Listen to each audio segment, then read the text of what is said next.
Well, thank you indeed, and certainly a privilege for me to be a part of this esteemed gathering, but also, I mean, to pick up from following what has been discussed before. We've had what, authentic leadership, then we've had servant leadership, and now, champion leadership. And I'm trying to think in some way or the other, they all are absolutely interlinked, aren't they?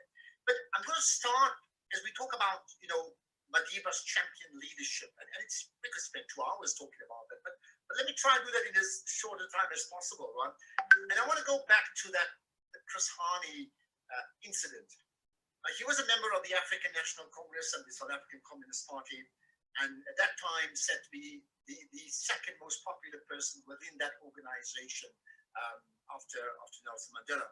He was assassinated on the 10th of April 1993, and we then knew that only after that a year later we would have our first ever democratic election. But when that happened, when he was assassinated, this highly esteemed figure within the revolutionary forces of our country, the country exploded. People were angry. People went out in the streets and they burned and they looted, but it was an expression of immense anger and disillusionment, a sense of like, how can they kill Chris Hani? And there was a sense at that stage that South Africa's negotiation to reconciling a democratic project was going to be in tatters. And need I say it, civil war was looming. That was a year before we went to election. At that time, one man stepped up and he addressed the nation. And Williams said a few things about that man, and I'm going to just say a bit more because I think that gives us the essence of champion leadership. He said, tonight I'm reaching out to every single South African, black and white, in the very depths of my being. Just look at the choice of words he's used, okay? And then he said, a white man full of prejudice and hate came to our country and committed a deed so foul that our whole nation now teeters on the brink of disaster. And then he said, a white woman of Afrikaner origin risked her life so that we may know and bring justice to this assassin. Again, the choice of words. And then he said, now is the time for all South Africans to stand together against those whom, from any quarter, wish to destroy what Chris Hani gave his life for, the freedom of all of us. And he continued, now is the time for our white compatriots, from whom messages of condolence continue to pour in, to reach out with an understanding of the grievous loss to our nation, to join in the memorial services and the funeral commemorations. And he continued, and I'm going to just get to the end. He said, this is a watershed moment for all of us. Our decisions and actions will determine whether we use our pain, our grief, and our outrage to move forward to what is the only lasting solution for our country. An elected government of the people, by the people, and for the people.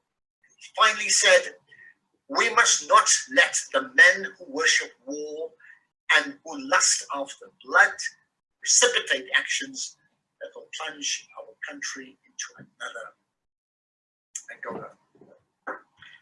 And that man, as you can gather, is Nelson Mandela. That day, he was presidential. And yet he wasn't even the president. He wasn't even in parliament.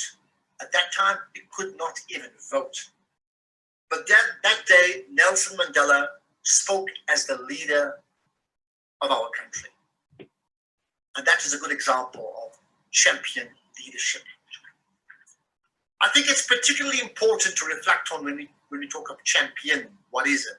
It's a noun. It talks about the best in class, but it's a verb as well. It talks about championing a cause, right? And champion leaders do both. They are nouns and verbs. They are the cause. They pick up the cause and then become champions because they follow the cause. And often enough, they're champions already, and therefore they pick up the course. But champion leaders ultimately are able to do both. And I have no doubt that Nelson Mandela did both. Because I also reflect, and I think these lessons are so important. I reflect back to the day he was released and he spoke at the Grand Parade in Cape Town. And really, we tend to forget just how powerful his statements were. Like, we can't just ignore this, really. Even at a time when we now look out for more and more important leaders in our country, he said, I stand before you not as a prophet, you remember that? But as a humble servant of you, the people. Your tireless and heroic sacrifices have made it possible for me to be here today. I therefore place the remaining years of my life, what did he say?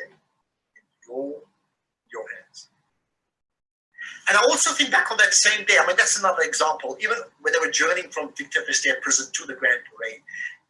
In his autobiography, he talks about it, that as they were driving to the countryside from like nearby Paarl to Cape Town, he saw people on the roads, and can you believe it? This prisoner steps out of a car and greets this family, and he made the point that it's a white family because they sort of had their hands aloft, first suggesting that they agreed with his own position. He went and up to them and he thanked them. And we may think that's trivial, but then he also wore the Springbok jersey of the captain at the time in 1995, just a year after South Africa became a democratic nation. And he wore the jersey of Francois Pienaar, the number 6. Hugely symbolical. And for those of us who may think, that's just nonsense talk, think about this, because I love this quote from The Art of War, right? And it talks about, to win without fighting is best.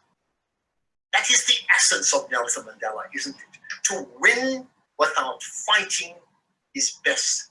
Because we made reference to Rwanda earlier, Janine spoke about it. In that same period, Rwanda went into this bloody civil war. Yugoslavia was torn apart. But what did Madiba and his colleagues do? To win without fighting is best. That's the type of champion leadership we need.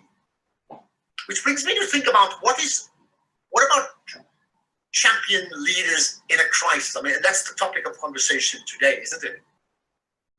Now, in the current scenario, our president talks about an insurrection, an overthrow of the state, an attack on the democratic system of South Africa. We know what we've experienced. We've had mass looting, we've had destruction, we've had extremity, we've had accusations of racial profiling in KZN, in Phoenix. We don't really know what actually happened, but we do know there's been destruction. And I can only think, if I look at the example of Nelson Mandela, what he would be doing today, he would be very much in the hotbed, because he had this unique ability of making an emotional connection. And somehow, and we can't deny that even in the last 2 weeks, the country has been a bit more divided than we've been together, although there's been subsequent attempts to bring us together. But Madiba had this ability, even in a time of crisis, he had this ability to speak for all. And that, for me, is champion leadership, not to be taken idly. We know, he had another crisis, the Livonia trial, when his entire leadership of his organization was facing possible death. And he spoke about his ideals and representing everybody, of course, and saying it's an ideal that if needs be, I'm willing to die for, right? So that is responding in a time of crisis. Now, why is all that important? Because it's a challenge to you and I today. What we experienced 2 weeks ago in South Africa is a crisis. How we respond to that is up to us. But in all situations, the best way to respond is look at what champions do. And look at the examples of Nelson Mandela, not just him, but he's the classic example, and he's made in South Africa. Okay? So look at what champions do. He was inclusive. He always was inclusive. Inclusive of ethnicity, inclusive of even party politics. He was able to transcend that. He saw obstacles as stepping stones. But he was also firm, a man of principle. I mean, his historical record with allies on human rights like the Palestinian issue, he's been upfront about it. So those who think Mandela was all fun and games and wanted to be everybody's friend, go back to his track record and you will see a formidable opponent because he was firm on the issue of human rights. He absolutely was, right? You know, he was at the leadership front when they picked up the armed struggle at a time when we know that things were just not going to work out any longer. And there were no democratic options for the majority of the people of this country. So he was conciliatory, but he also reconciled himself to the fact that at some time you need to play hardball. And I think he did that. He played hardball. So what about you and I? As we talk now about the rebuild of South Africa, and by extension, maybe the rebuild of Africa and so many other parts of the world, but let's stay with South Africa. You know, it's not totally lost on us that we have some serious problems in our country. And whatever caused the incitement of the people, one thing is obvious. There are just far too many people that are struggling on the extremes of society, from extreme wealth to extreme poverty. And that cannot be. And for those of you who may suggest to say, but that is Madiba's problem. You see, if he didn't negotiate the way he did, we'd all been fine. No, his job was to secure the peace. His job was to give us democracy. His job was to ensure there was nation building, there was statehood, there was a coming together of all the people. It was the job of those who followed him, including you and me, to try and create the economic miracles that this country needs and now so desperately needs. So it's no sense looking back.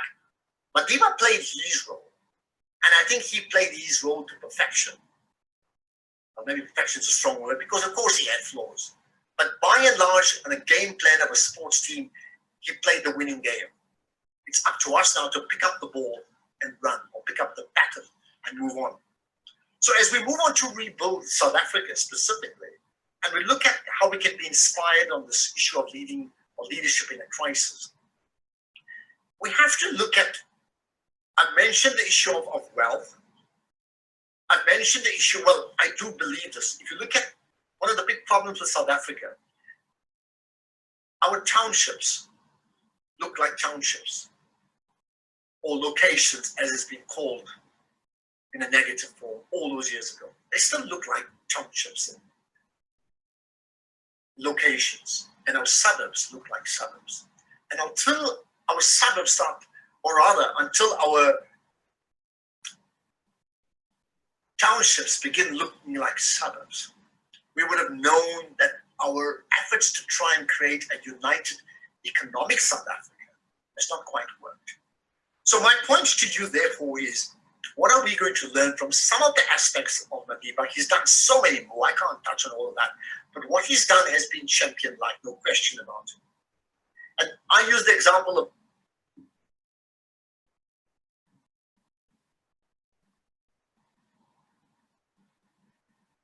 why are there no skyscrapers in townships? Something. So let me go back to what I know best. Champion South Africa, the project that I head up. And we have an ideal to build South Africa into a champion nation. Now we believe, and I believe, champion people build champion communities. While champion people build champion families, champion people build champion communities, champion people build champion businesses, champion people build champion organizations, champion people build champion nations. But ultimately, as a beginning starting point, champion people build champion people. And if you reflect on the history of Nelson Mandela and his life work and his decisions he's made and the incredible body of quotations which are remarkable, then here's a good example of a person who's the embodiment of champion people build champion people. And therefore, for me, when it comes to me talking about champion leadership, I'm very comfortable endorsing the fact that Nelson Mandela is number one in that group of people, of champion people who build champion people. Because at the end, what is Nelson Mandela? We all have our own examples. Many of us have the privilege of meeting him. Others have also met him, if not physically, but they've met him by his books and by following his stories. At his very essence, Nelson Mandela embodied champion leadership because Nelson Mandela made the impossible possible.